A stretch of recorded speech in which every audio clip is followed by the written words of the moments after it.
A Place Called Home by Laurie Wick. Chapter 4. Christine lay looking at the ceiling as she listened to Maggie's footsteps recede down the hall. For a moment she had forgotten the alley, the man with the knife, and all the events leading up to her arrival in the small town of Baxter. She tried to shift around in the bed, but the movement brought a sharp pain to her shoulder. She decided to lie quietly, and as she settled in again, she let her mind drift back to Spooner and the morning after her grandfather's funeral. "Christy, dear, are you awake?" "Yes, Mrs. Hall, come on in." The bedroom door opened, and Mrs. Hall, Joshua Bennet's housekeeper of some 20 years, came over to the bed carrying a small serving tray. Christine pushed herself back in her bed until she was propped up against the headboard. After setting the tray on the bedside table, Mrs. Hall sat on the edge of the bed and took Christine's hand in her own. "How did you sleep, Christy?" The gentle words brought tears that Christine thought she had cried out completely the night before.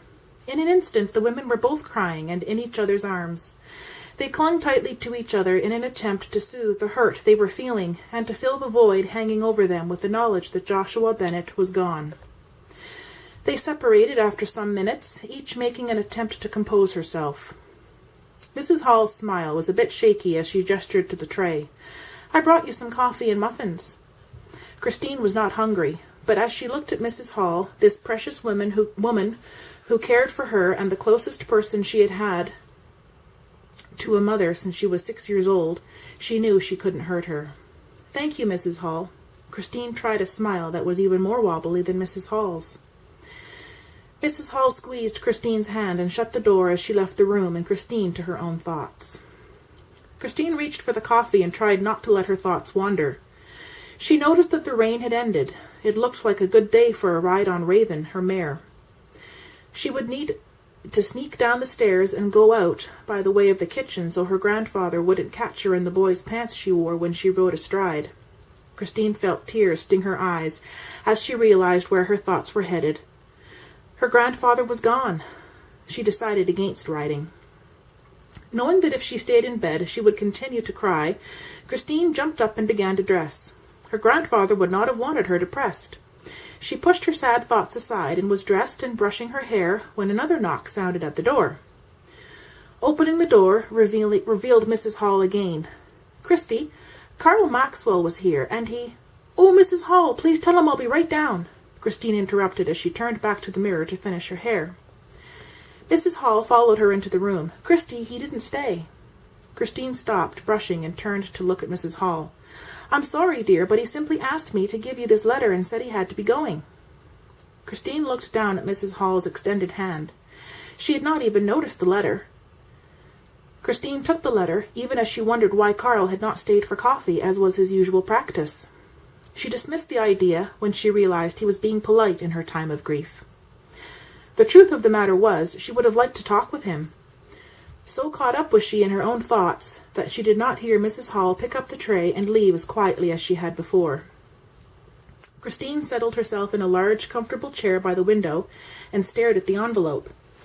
Christine's thoughts had wandered the night before over her grandfather's will and any involvement that Vince Jeffers might have had. Realizing what she was suspecting of Vince, she pushed all such ideas aside and opened the letter. She was not prepared for what she read. "Christy, I'm sorry I could not stay to see you, but I had to let you know you are in danger. You must get away. Take the train to Fall Creek and stay there until I send for you. Tell no one where you are going and destroy this letter. When you get to Fall Creek, go to the ticket office and find Mr. Franklin. Tell him I sent you. He will take care of you, see you settled, and keep in touch with me. I repeat, Christy, tell no one. Just get out of house tonight, and remember, you are in danger. Again, I'm sorry. Carl." Christine sat frozen to the chair. She was in danger? Was Vince Jeffers involved? She read the letter again. He said to get out of the house tonight. She felt panic. She wasn't even sure where Fall Creek was, and who was this Mr. Franklin? She had to force down feelings of despair as she thought of leaving her home. With her grandfather gone, she didn't even feel she had a home. Thinking of her grandfather reminded her of how ashamed he would be if he saw her sitting there feeling sorry for herself. Her eyes went to the clock as she tried calmly to think of what she had to do and how much time she had to do it. Putting the letter in the pocket of her skirt, she prepared to go out. At 11:20 p.m., Christine stood before the full-length mirror in her room, and with a meticulous eye went over every inch of her appearance. She would have thought the soberly dressed young woman, who had walked sedately to the bank, to withdraw money, and then to the train station to check schedules, could be standing here some hours later looking like the poorest beggar boy in town. Her eyes started their survey with her boots. They were so big it was hard to walk, but they were all she could find. They must have been an old pair of the stable boy's boots, because they looked 100 years old. Her pants were so large they had to be held up with suspenders. The suspenders were also old, and one side kept coming undone. She had horrible visions of them coming loose as she boarded the train, and causing a scene which the town would never forget, when her pants dropped down around her ankles.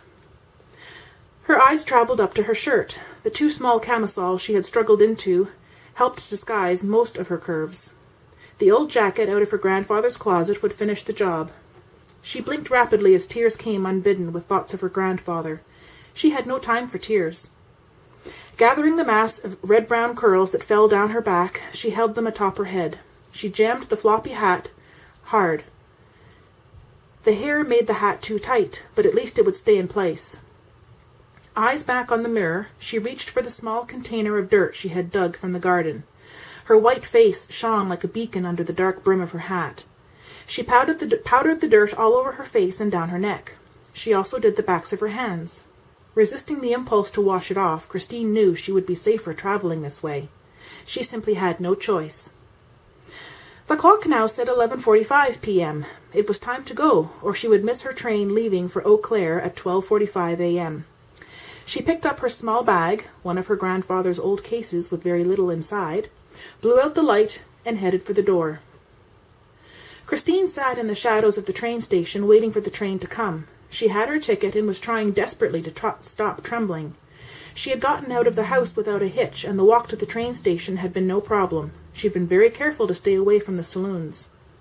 But the enormity of what she was doing was suddenly becoming real to her.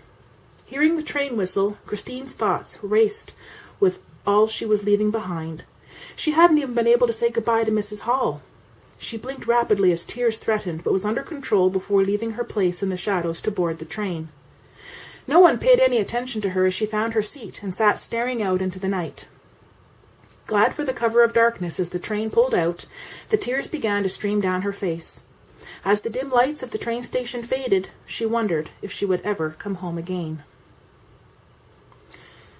Most everything was quiet in Spooner as the train pulled away at nearly 1 a.m, but on the other side of town a light could be seen shining in the den of one of Spooner's most prominent citizens. "What took you so long?" The question was barked out in anger. A scruffy little man stood in front of the big desk, twisting his hat in his hands. The man behind the desk scowled impatiently. "I said, what took you so long?" "Well, sir, you said to wait till the lights was off." "There were lights on upstairs at 11:30 at night?" the man behind the desk asked in angry disbelief. "Well, yes, sir, but it's all dark now and everything's quiet." Still scowling, the man behind the desk asked, "Is everything ready for tomorrow night?" "Yes, sir, me and the boys are all set. We'll be fast and quiet." "See that you are." He bent over the papers on the desk, a gesture of dismissal for the little man. Sir, about the fee. You'll get your money when I see the body and not a moment before. Is that understood?" Yes, sir. Yes, sir." The small man moved quickly toward the door, but stopped as the man at the desk spoke again. "Start keeping an eye on my new partner. Report back to me on his activities."